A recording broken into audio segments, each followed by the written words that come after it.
Hi, and welcome to another tutorial for the CG Brothers. In this tutorial we're going to use Lightwave, and we're going to export a file out of Lightwave and import it into 3D Studio Max. There's a website on the internet. It's NewTek's website, as a matter of fact, and it has a ton of really cool models you can download and see how these artists had created these really neat scenes. You can look at their models and their lighting and their texturing and how they set up their rendering. There's a ton of them on here. There's about 20 pages or so of models. And down here, this is the one I chose to do, is by a guy named R. Feeney in Galway, Ireland, and he did a Celtic cross. So I went ahead and downloaded it here. It's a zip file and unarchived that out. And we'll go ahead and do that now. So we'll load it up into NewTek's Lightwave.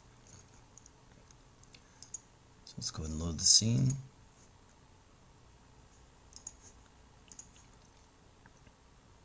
Alright, there it is.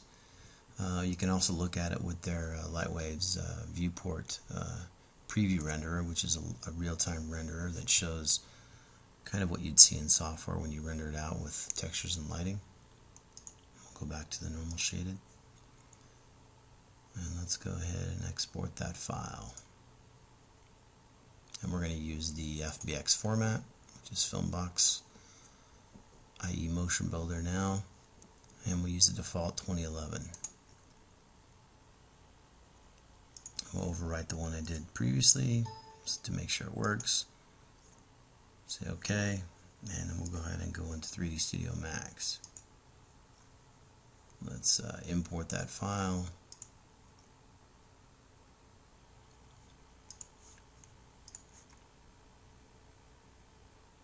Alright, and then we'll just accept all the default settings of import. Make sure it's in centimeters. I've had problems in the past if I don't have it on centimeters. Sometimes it works, sometimes it doesn't, but keep it there and it should work fine. We'll load that in. You do get a unsupported camera film gate setting error, which is just their camera in Lightwave is slightly different than you'd see in Max. You would have to set it up manually. Okay, there it is. We'll go ahead and set our viewport to the camera and look at it there. And let's switch back to the Lightwave and see how its aspect ratio is different. And there's no textures on it in Max. Okay, well, it got stripped out on the export. It's there in the materials editor, but you just have to repoint it back. So we'll do that now. So go to the materials editor, use the pick material from object, and then you've got a multi-sub-object material in Max, and you've got a front and side. So you got two material IDs here, and so we'll go ahead and point those to the right files. Under maps, go ahead and pick the front, and you'll get an error, and we'll go ahead and just point it. And I put all the textures that for the scene in the root directory of the FBX file format exported out of Lightwave, so it'll be easier to locate.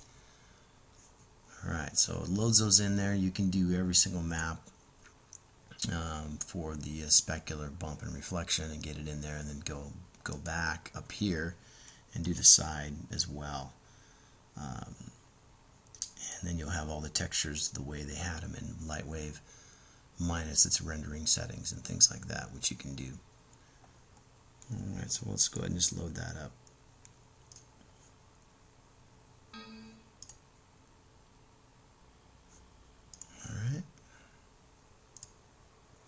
And since the aspect ratio is not the same in the viewport, we want to match what the layout of NewTek's is. So let's go ahead and change our rendering setup.